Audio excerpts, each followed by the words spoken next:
All right, here we go. It is that time of the week for the Global Bob Show. The Global Bob Show, we are the crossroad of technology and politics. This podcast, episode number 13, is about Stuxnet. Stuxnet, trading bombs and bullets for bits and bytes. As always, thank you for everybody that tunes in every week. If you like this podcast and you get something out of it, feel free to share it on social media or tell your friends about it. You can reach me, globalbobshow@gmail.com, Twitter @globalbobshow, or through the Facebook page, The Global Bob Show. Now, this talk was one that I've been waiting to do for a while, but I needed to put it all together and figure out exactly how I was going to deliver the message. There's just so much that goes into the story of Stuxnet. And at the highest level, whenever I'm asked, why was Stuxnet so significant, I draw a parallel between the dropping of the bomb, the atom bomb, on Hiroshima and Nagasaki as the same as deploying Stuxnet against the Iranian nuclear enrichment facility. And not just because both have nuclear subjects involved, but because when we dropped the two bombs, Fat Boy and Little Man, on Hiroshima and Nagasaki, that instantly propelled us into the atomic age. And when Stuxnet was deployed against the Iranian facility, then that, to me, instantly propelled us into the cyber war age. So before we go too much further, please just keep in mind that all of this information I'm bestowing upon you is generalized information. If you would like to go deeper into this, please do your own research. And please also keep in mind that the nation or nations behind Stuxnet have never admitted to it publicly. So as you listen to this podcast, you'll probably draw your own conclusion of who's behind it. But please just understand that unless they actually come out and admit to being behind Stuxnet, then this is all just speculation. So how did we get to the point where we needed a capability to stop the Iranian enrichment process? Well, it all kind of stems from the 1950s when President Eisenhower talked about atoms for peace. So during that speech that he gave to the United Nations, the Atoms for Peace, basically he offered to give nuclear material and nuclear technology to countries for them to develop their own peaceful nuclear program. And I say peaceful, it was supposed to be used for energy. And the thought behind his speech is that instead of all of these nations going out to enrich uranium, then if we would just give them what they need for generating nuclear power, then that would keep them from having their own program. That was in the 1950s. And you have to also keep in mind, in the 50s and into the 60s, 70s, even the 80s, Iran and the United States were on pretty good terms.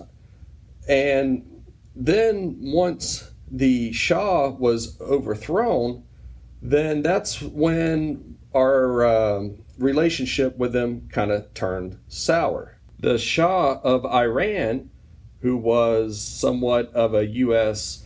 ally, was overthrown. And the new regime made it very public that they did not like the United States and they did not like Israel. To this day, there's still some derogatory comments that get made on social media from the various Iranian news outlets. But that's something that's important to remember is that they don't believe in Israel's right to exist. They did not like what the Israelis are doing to the Palestinians. So you can see why it would not be a good idea for Iran to possess such a weapon. So that's kind of the backstory with the relationship between the U.S. and the Iranians. Now, in the late 1990s, around 1998, I believe it was, there's a new player on the nuclear front, and that is Pakistan. Pakistan had a scientist named A.Q. Khan, and that is probably for another podcast. We could talk a lot about A.Q. Khan, but he is the one that secretly helped Pakistan detonate their first nuclear weapon. Now, A.Q. Khan was not content enough, I guess, just by helping Pakistan, so he had a network that he put together, and this is where a lot of these other nations got their knowledge. So A.Q. Khan is believed to help the North Koreans in their efforts. He's also believed to have helped Iran and Libya.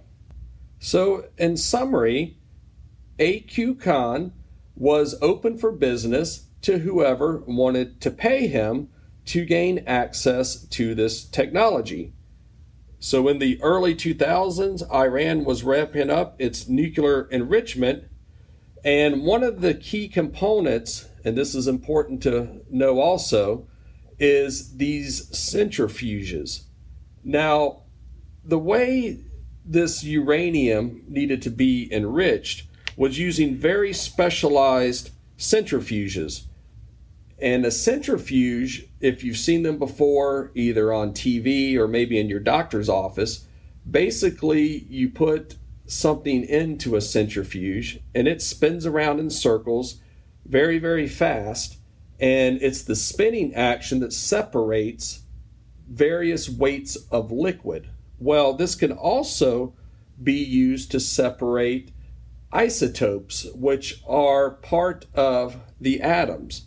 And so these centrifuges were really special. These aren't the ones that you would just go buy from a medical supply store.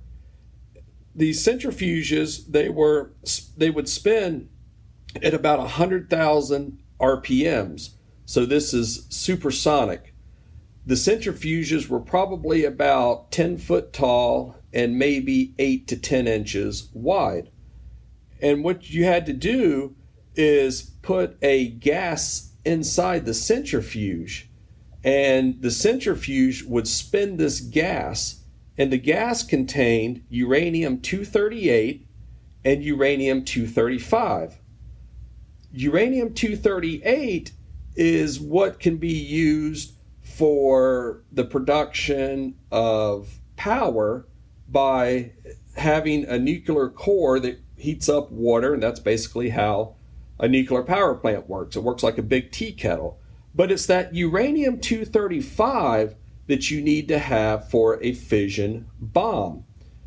Now, the uranium-235 is naturally occurring and mostly occurs along with the uranium-238.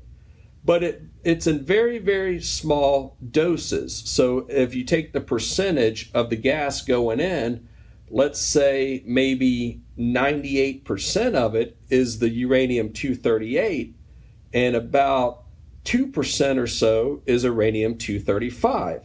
So the gas, which is the hydrofluoric gas, goes into the top. These centrifuges very precisely spin at supersonic speeds, and the heavier isotopes, the 238, goes to the outside walls of the centrifuge. Then the 235 can be extracted through the bottom. And this process repeats itself over and over and over again until they get to what they need for a nuclear bomb, which is uranium-235 at about a 90% concentration. Now, when they set up this nuclear facility, it wasn't like they just needed one centrifuge. They needed thousands of centrifuges to be spinning. And so the facility is a pretty good size. Now, when they put all of these centrifuges together, one leads to the next until finally, at the end of it, you have the material that you need for a nuclear bomb. So Western intelligence agencies and Israel started to become alarmed that A.Q. Khan was not only teaching the Iranians how to enrich uranium, but also he was selling them these special centrifuges. Now, Israel knows that Iran, even to this day, has publicly said that they don't agree with their right to exist, and has said basically in the past that they would like to wipe Israel off the face of the earth. During all this time, we have a president in office named George Bush. So the Iranians, you would have to assume, are getting increasingly nervous and wanting to do some kind of military operation to take out this facility before they can get access to this material to create a bomb. At this time, I think it's around 2005-ish, you got to remember the U.S., we're in deep into Afghanistan, we're in deep into Iraq, and you can imagine that opening up another war front in Iran would probably overstretch us. But Israel knows that they have to do something, so putting increased pressure for a military option on the table is something that President Bush had to deal with. Now, the Israelis are no stranger to war. The Israelis found out back in the 90s, I believe it was, that Iraq was also trying to enrich uranium. And so they went into Iraq and bombed that facility. Now, you got to imagine the cards that are on the table in front of President Bush. He's got the Israelis that are pressuring him or basically asking him if they can go in and bomb this facility, and us being allies with Israel would put us onto a third front of a war, or what can he do? So we started putting sanctions on Iran and basically trying to monitor them through the IAEA. Now, before Stuxnet, then really you only had a couple options, and most of those options were kinetic.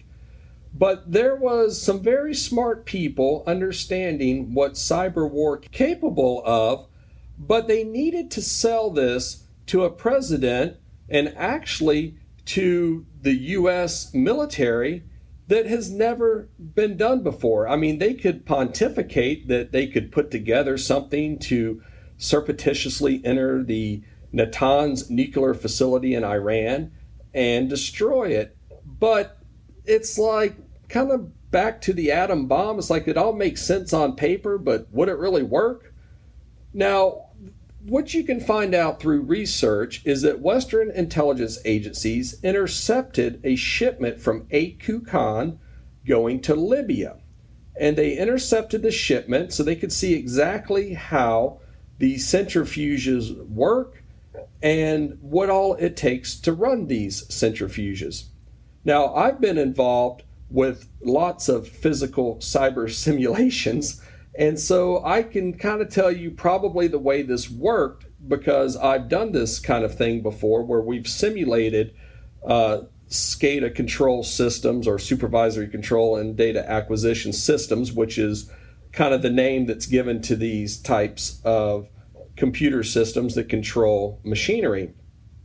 So what I would envision is that once the Western intelligence agencies intercepted the shipment, they were able to catalog exactly the controls that were used, the types of computers that were used to control this, and they found that the centrifuges used a SCADA module or SCADA system from a company called Siemens, and they used the Siemens Step 7 SCADA system, and they used a Windows-based computer to interact with those SCADA modules. So then the shipment can go on to its final destination, And back in the US, they could replicate the Natanz nuclear facility, so they could start to devise different tactics, techniques, and procedures to possibly sabotage this through a cyber capability. And allegedly, that's what they did. They were able to figure out a couple different ways that they could destroy these centrifuges. And when they found one that they could close off the valve at the exit of the centrifuge, that pressure would build up. And if the pressure built up in the centrifuge, then the gas would start to solidify. Now, you all know that if you hit a bump in the road on your car and it knocks your wheel weight off, that tire starts to wobble. Well, when these centrifuges are spinning at supersonic speeds at 100,000 revolutions per minute, if they could build up a little bit of pressure in there, that gas would start to solidify. And the solidification of the gas on the centrifuge fins would be enough to make the centrifuge start to wobble. And that's exactly what it did. And it actually happened pretty quickly. The centrifuge is starting to wobble, and it totally destroys itself. From research that I've done, that it became like a heap of metal on the floor. So to prove to the U.S. military and to the president, they took this metal from their top secret lab, they put it in a box, and the story that I heard is that they flew it to Washington, D.C., and dumped it on the desk of the Situation Room, and that's where we instantly knew that this was a possibility of using bits and bytes instead of bombs and bullets to have a kinetic effect on infrastructure. Now, this is the same. There's so many parallels between this and developing the atom bomb. One, this would have been a highly technical, very advanced, never before capability. And also, the people working on this would probably be at the utmost security clearance level. Not everybody would know about this, much like the Manhattan Project. There was also another means they found to mess up the centrifuges or destroy it, and that was varying the speed at which the centrifuge spun. It had to spin at a very precise speed, and so they also figured out that they could increase and decrease the speed of the centrifuges just enough to cause damage to them. And like I said, these centrifuges, you just don't go buy from a medical supply. These are very special built, custom built. So any of them that they destroyed would be detrimental. Also, not only were you destroying centrifuges, but you were also wasting the gas, that gas that goes into the centrifuges. So this could be a 1-2 punch and could delay the Iranians' research and exploration and ultimately developing of a nuclear weapon. So by that time, they had signed off on it, supposedly, and Stuxnet was developed and ready to be launched. Now you know the backstory, what led us up to the development of Stuxnet, and now we understand that there are now cyber capabilities to destroy centrifuges. However, we still got a major problem. As you can imagine, the Natanz nuclear facility was probably one of the most heavily guarded facilities. And you're just not going to put on a rubber nose and some glasses and have one of our Western intelligence assets get in there and put Stuxnet on the network. Moreover, the network was a special network, and a lot of companies use this type of network. Militaries use it, research facilities use it. It's called an air-gapped network. Now, air-gapped networks mean that you don't have the network connected to the internet. So we couldn't sit over here in the States and try to spearfish someone to click on something that then puts Stuxnet on the network. We're not going to hand somebody a thumb drive and say, hey, go inside the facility and put this on there. Now, but what we do know that devices go on air-gapped networks and off. So this could be scientists with laptops that they go home and they get on the internet, or they go to, maybe their office and they get on the internet. Then when they go inside these secured facilities, they plug that same laptop in. And also they have thumb drives. So there could be a thumb drive that gets inserted into the home computer or a computer that's on the internet, and then it gets inserted into this air-gapped network at the Natanz facility. With Stuxnet, it was a very, very long game. This did not happen in a couple days or even a couple years. Now, what had to happen is that Western intelligence needed to know what computers were on those networks. And so they started targeting folks that they thought would be going in and out of the facility, taking their equipment in and out of the facility. And so a special virus was written that was designed to get onto air-gapped networks. And so essentially the way these air-gapped viruses work, or air-gapped worms work, is that it lands on a computer, so it knows that it's on a device that could be connected to the internet, and then it checks to see if it's connected to the internet. Then when that device or laptop is taken into another network, it's plugged in and the virus tries to get out to the internet. If the virus can't get out to the internet, it may assume that it's on an air-gapped network. Now, the first phase of this was collecting reconnaissance. And so as the folks went in and out of the facility, then it would scan the internal network and then take and send all of its information back when it had a way to the internet. So that was kind of the first recon phase. Once they confirmed that they had some kind of device that was being plugged into the internet and then back into the air-gapped network, then it was time to unleash Stuxnet. Now, around this same time, there was something that happened here in the United States, and it happens every 4 years.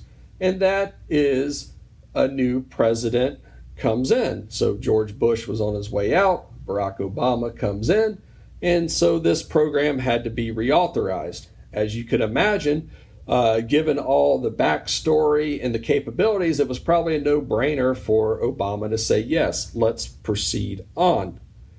Now, what we didn't have is a capability to understand if this was working.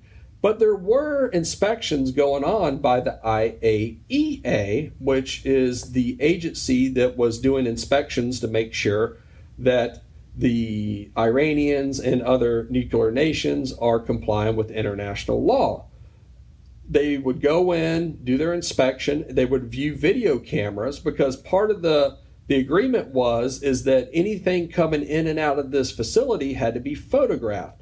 Now, there was a report that was written talking about how thousands of centrifuges were being taken out of the Natanz facility. And so the inspectors would write up the report and send it back to their headquarters in Vienna so it could be reviewed. And that's when we knew that this was working. Now, the way Stuxnet worked is that it couldn't just get on to the network and destroy all the centrifuges, because that would be kind of tipping the hat where people would know, hey, there's something fishy going on here. But Stuxnet was very, very clever. It took and laid dormant inside the network and recorded what this normal network traffic back and forth between the centrifuges and the computers and the SCADA system looked like. And it did that so when it got time to launch its attack, then the folks that are monitoring the centrifuges would not be tipped off. You have to understand that, this nuclear technology, there's a lot of controls and safety features around it. So let's say these centrifuges are supposed to spin at 100,000 RPMs. Well, if someone noticed that it jumped to 115,000 or decreased to 90,000, then that would tip them off. Hey, there's something going on. Let's stop everything. But what would happen is that Stuxnet had the legitimate traffic recorded. And so when it would request these centrifuges to spin faster and slower, the folks that are monitoring it never knew, because on their monitors, everything looked like it was right. And so it was when the increase of the centrifuges being replaced that they thought something was on. Now, let's go back to what happened in current times. So the Stuxnet is in the Iranian facilities. The Iranians think they have bad centrifuges or something, but everything checks out. The U.S. and Western intelligence agencies are monitoring the IAEA reports, and they know there's an increase in these centrifuges being decommissioned. Well, at the same time, computers in Iran started to randomly reboot. And you got to understand that in antivirus, there's a couple big companies out there, one of which being Symantec, which is a U.S. company. So you can imagine the Iranians don't want the U.S. security companies monitoring their security. So they had a company called Virus Blockada, which was from Belarus. So this folks in Belarus had complaints that, hey, computers are randomly rebooting. We don't know why this is happening. And their antivirus software, it wasn't flagging anything. So what they did was they took a remote image of the computers and started to look through it. And they are the ones that found that there's some kind of virus that's a 0-day virus that's not being detected, and something's going on. Now, Symantec at the time also was on to this Stuxnet virus, but they didn't know it as Stuxnet at the time. This research at the time was being performed by some of the most brilliant people at Symantec, and they quickly realized that, hey, we're not dealing with your run-of-the-mill 0-day virus. For all intent and purposes, usually these viruses are very small, just a few kilobytes. But Symantec researchers understood that, wow, this is like 500 kilobytes. This is a monster in size. And then looking under the hood of it, it really didn't do anything unless certain parameters were met. And those parameters included looking at computers that had access to SCADA networks. Moreover, they started to look at the other aspects of this virus and realized, hey, this did not contain just one 0-day exploit. This contained 4 0-day exploits, which is really kind of unheard of. Unpacking the virus, the researchers quickly knew that they were probably dealing with some kind of state-sponsored activity, but they didn't quite know who the target was or what the target was. And there was other reporting starting to happen on this. Now, they had an obligation to report their findings, and so once the findings got reported, the Iranians came out and said, hey, we realized that some Western intelligence agencies tried to infiltrate our network. We caught them, we've erased everything, and it really did not affect us. Now, looking at the reports and from what experts have gathered, that this really was detrimental to the Iranians, that this set back their nuclear capabilities of developing a bomb many years. And so with this was really the first time that there were two options on the table. We could either go in, or the Israelis could go in and bomb the Natanz nuclear facility, or for the first time, we could actually trade bombs and bullets for bits and bytes and essentially get the same outcome.